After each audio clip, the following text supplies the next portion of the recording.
In November of 2023, the Swell Pod took a 10-day journey across 5 states, traveling 3,580 miles with one challenge in mind.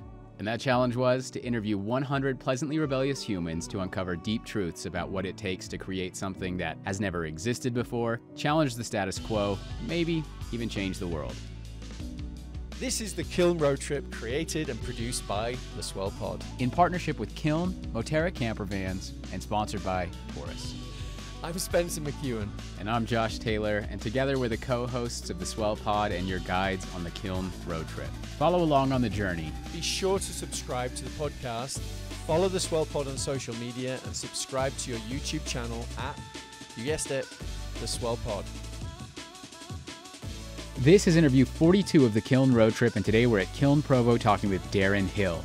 Derrin is the founder and CEO of RevRoad, where RevRoad says it's time to realize the full value of your company. Over the course of 2 years, RevRoad provides life-changing opportunities for founders to scale their companies with speed and confidence. Work shoulder to shoulder with business experts who can get you where you want to go while you stay in the driver's seat. Thank you for tuning in. We hope you enjoy today's episode. Welcome to the podcast, the Swell Podcast and the part of the road trip, the Kiln Road Trip. I'm so excited. It's great to be with you guys. Yeah, thank you so much. So quick one, if you can just intro your name and also what you do and why you're so passionate about it, and then we'll go from there.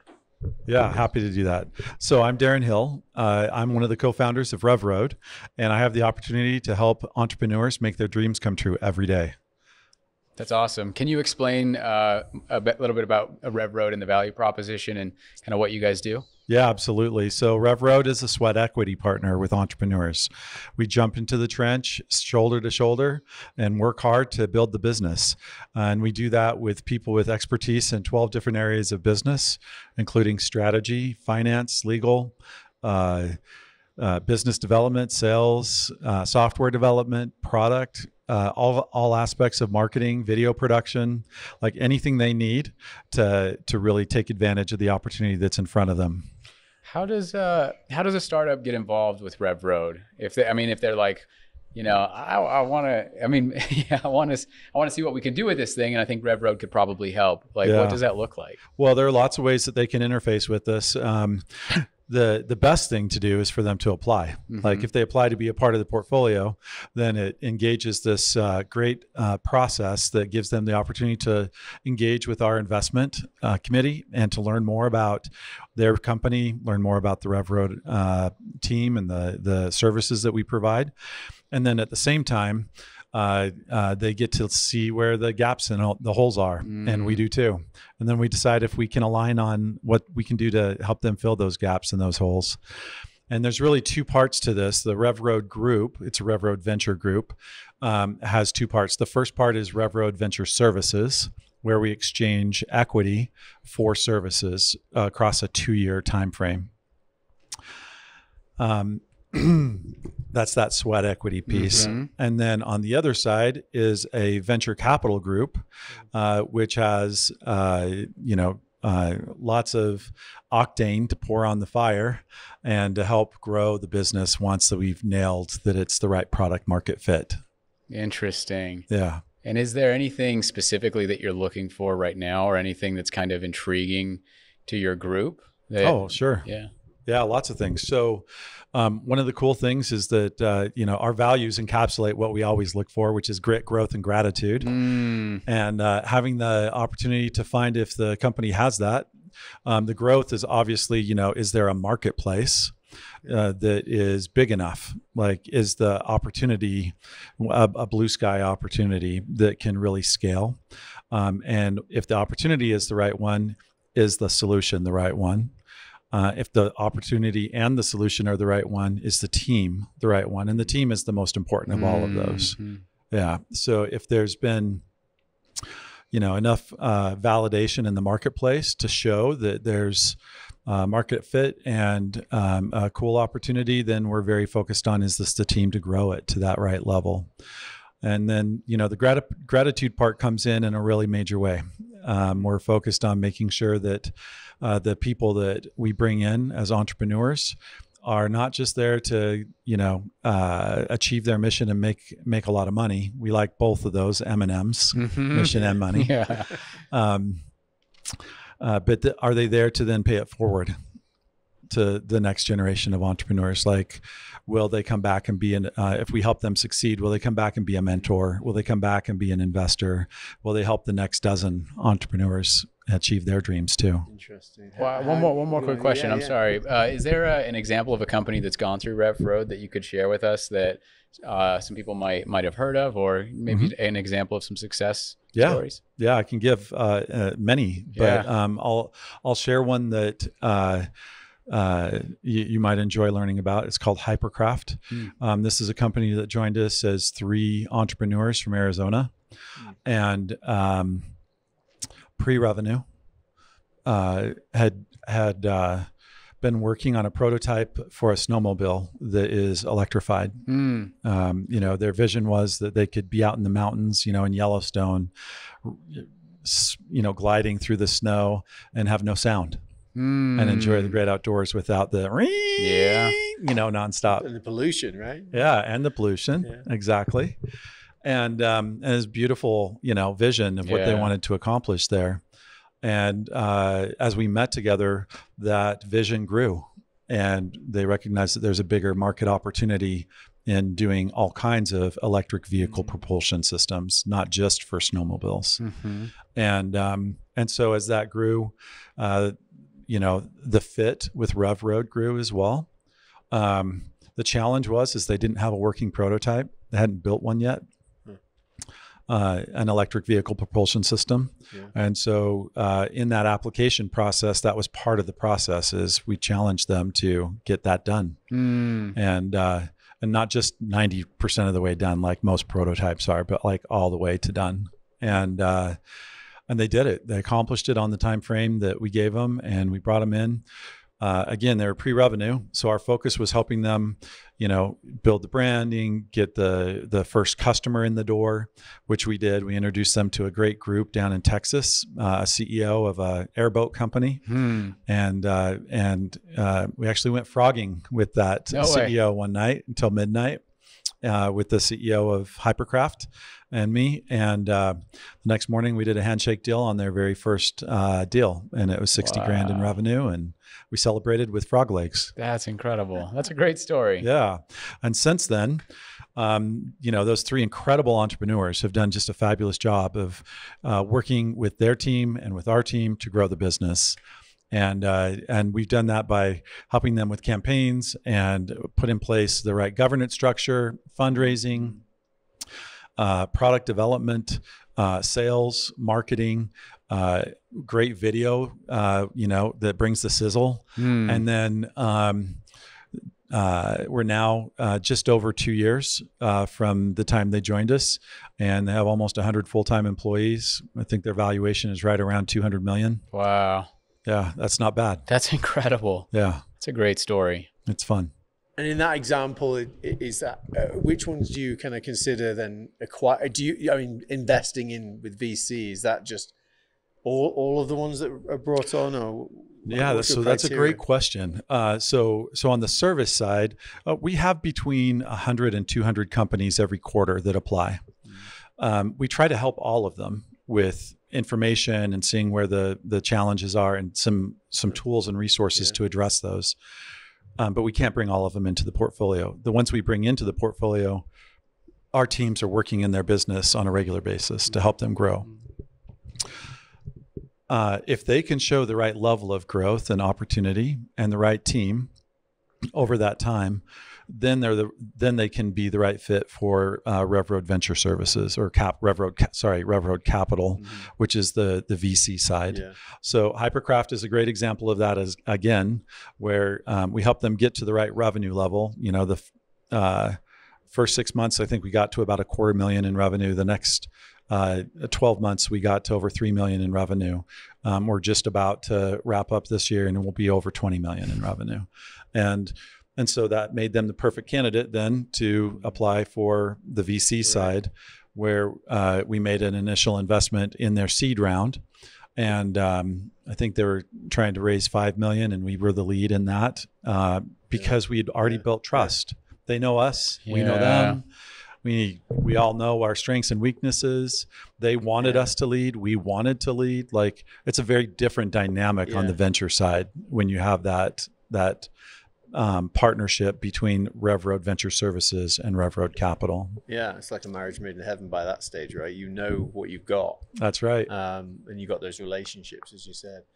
What we didn't do is ask you kind of what led you up to RevRoad, and tell us how long RevRoad's been going, and how did you develop it? What were those key milestones to lead you to want to create something like RevRoad? And I'm actually not aware of how many other companies there are out there that do exactly what you do.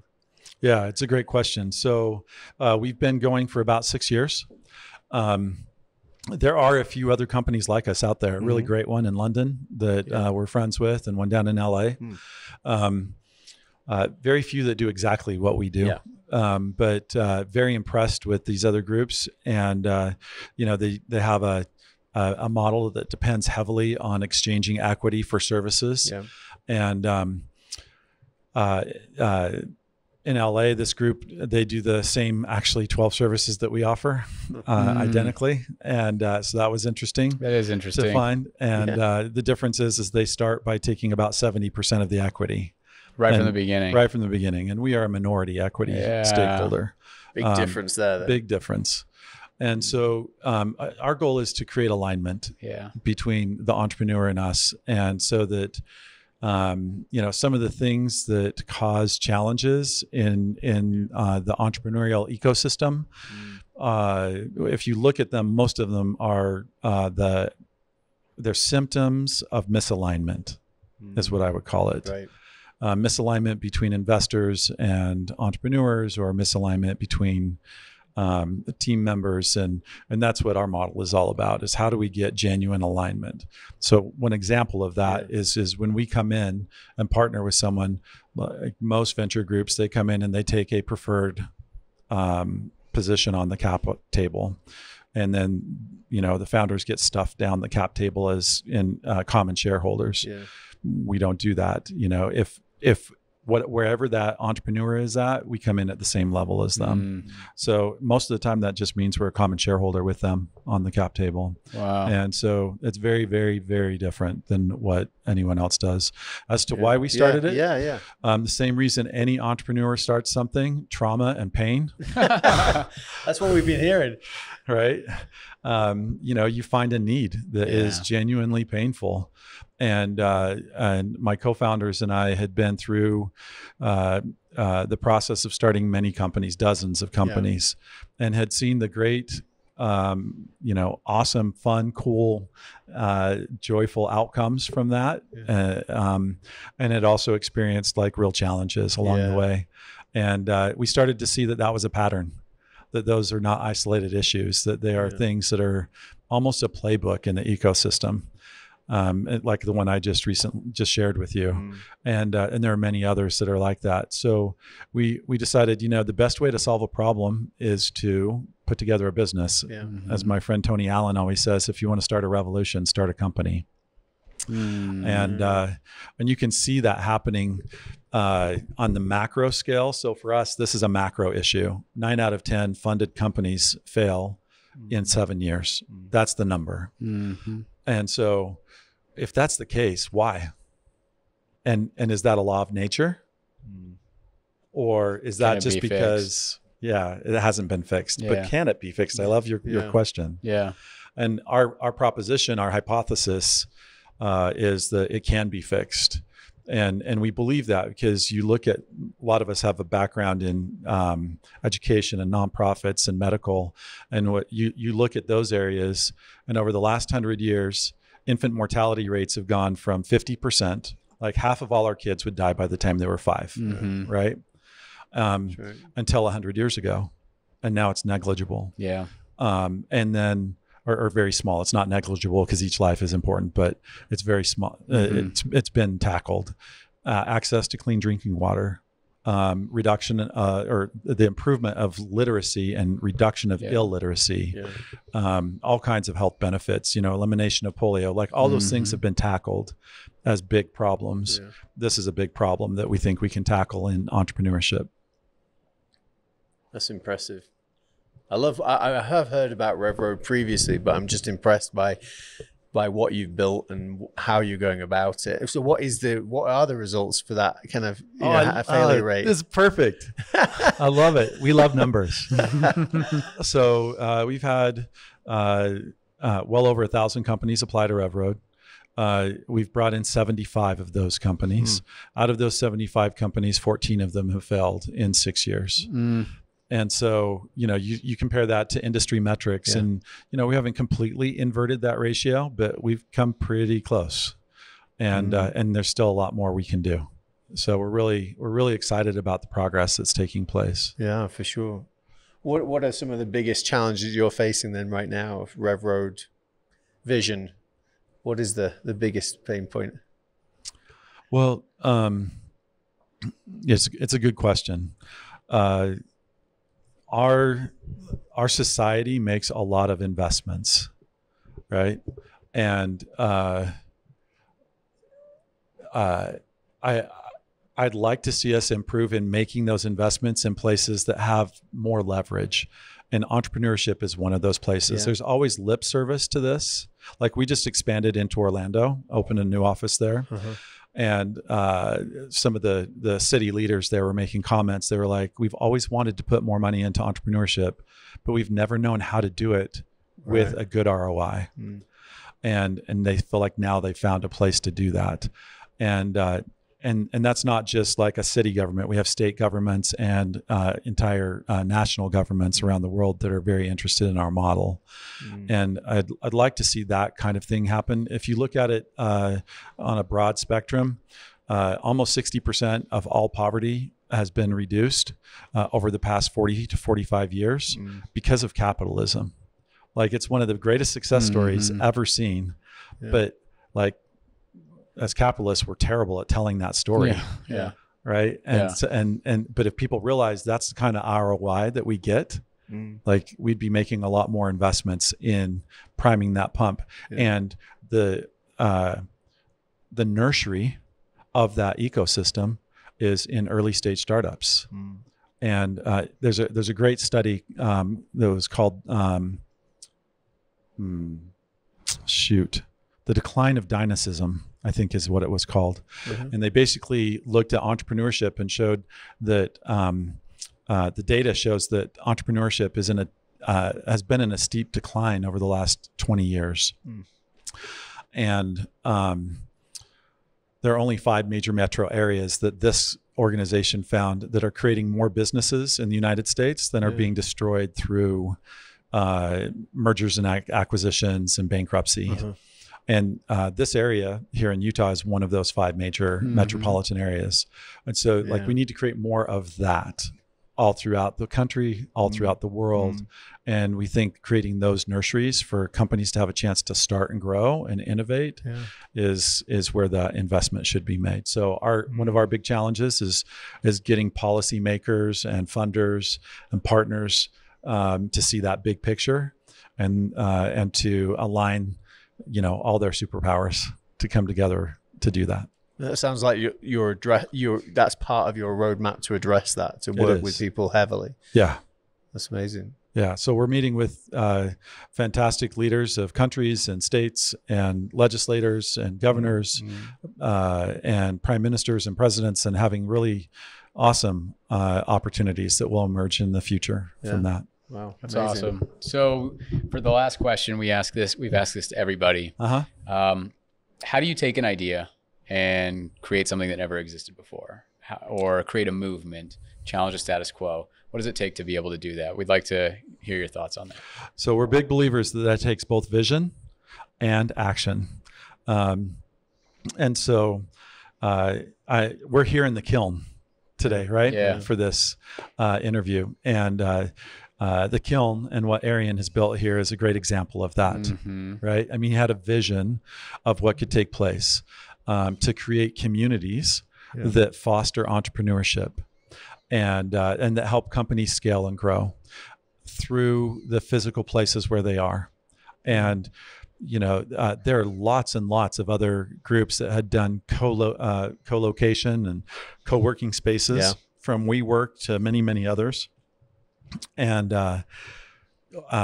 what he's done is he's honed in on those key differentiators that actually makes it stand apart. If you look at Amber and her team here, they're constantly creating the kind of events, activities, environment that fosters that collaboration, collision, intersection, where you can meet with people. Right before I came down here to meet with you guys, I was talking with the two founders of another company here that collided into RevRoad because they happened to be here for a meeting one day. They work out of another office that's a Kiln office, and the whole network of this community caused that to take place. Yeah. And I think that's the kind of thing that needs to happen on a regular basis. So I kudos to our hosts, the Kiln, for doing that and for creating that. We actually purposefully chose to proactively move from another building where we were well established here into the Kiln because of those communities and the opportunity that it gave us to broaden our network. It basically turned our rent expense into a marketing investment. And it's something that is really important. But on a broader scale, for any kind of entrepreneur, it's finding those core aspects. We have about 24 that we measure, but it's making sure that the market is real, the opportunity is good and defensible and unique, and a good match with that market, and then making sure that it's the right team to make it happen. Yeah, that's fantastic. That's great. I love how you're talking about the fact that you're not coming here just for the decor. No. And the food, decor is great. Yeah, it is really good. It's solid, right? But the heart of it is this community and the connectivity and the opportunities that brings, and it aligned with your values and your your vision. So it's fantastic. So thank you for being on the podcast. Really appreciate it. For people to apply, I guess they go on the website, but how do they connect with you or the RevRoad team? Yeah, RevRoad.com/apply. Perfect. Or come see us. Yeah. Or call. Anything. Provo. Yeah. Right? I know. I've got one thing to put you on the spot. Before we get into the rest of the episode, we want to thank the partners and sponsors who made the Kiln Road Trip possible. The Kiln Road Trip is brought to you by Kiln. Kiln is a boutique co-working and flex office community with 13 locations in 6 states across the West, dedicated to providing innovative workspaces that empower your team to thrive. Whether you're a solo visionary or an enterprise-level team of up to 100, Kiln transcends being merely a place to work. It's a hub for learning and connecting with like-minded professionals that will make you and your team love where you work. And if you haven't stepped foot inside a kiln yet, you really need to. On this road trip, we visited every single location, and trust us when we say once you see these beautifully designed spaces, meet the talented team, and connect with fellow members, you won't want to work anywhere else. Locations include Utah, Colorado, Idaho, Oregon, California, and Arizona. And they're growing too, with multiple locations set to open in 2024. Yeah, so be sure to check out the Kiln locations nearest you by booking a tour at kiln.com and answer Swell in the question, how did you hear about us? Once you complete the tour, you'll be entered into a competition where you could win a 1-year membership, their club membership at Kiln. Yep, you heard that. That's kiln.com, book a tour, and be sure to mention Swell in the question, how did you hear about us? The Kiln Road Trip is also brought to you by Moterra Campervans, a luxury campervan rental company for iconic road trips. Their top-of-the-line vans are available at 7 locations located near America's best outdoor adventure destinations. They have consistently earned the highest customer ratings in the industry, making Moterra Campervans your gateway to adventure without sacrificing on comfort or service. That's true, and initially we wanted to take this journey in a 1960s VW bus, but thankfully we found Moterra instead. With 3 van options, we took the Pop Top Classic, which sleeps 4 and is best for those who want to maximize floor space and storage. This was critical for us because it needed to sleep the entire crew, we needed space to edit, and we were traveling with large amounts of equipment, luggage, and, other goodies that we picked up along the way. And this van took us through all 3,580 miles of the trip. Super comfortable and sweet to drive. And actually, Moterra offers fully planned itineraries if you'd rather leave the planning to someone else. Visit gomoterra.com/swell. That's gomoterra.com/swell. This episode is also brought to you by Taurus. Taurus is leading the charge in home energy storage. Taurus makes it easy to achieve energy independence and a greener tomorrow.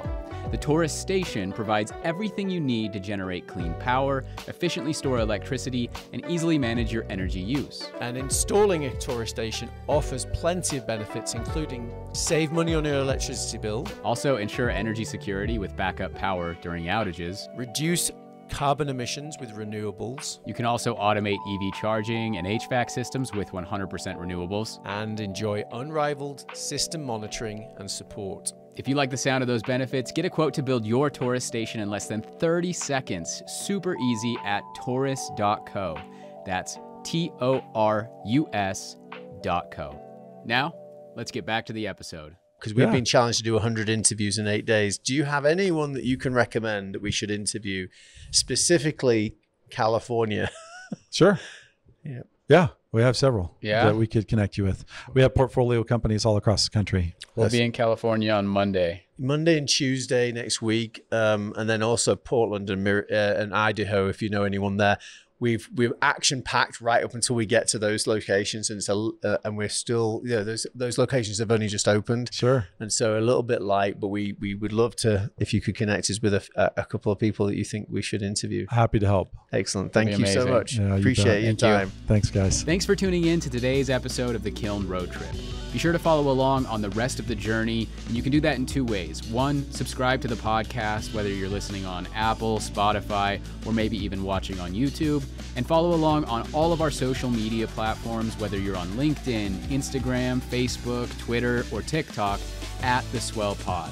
Thanks again, and we'll see you in the next episode.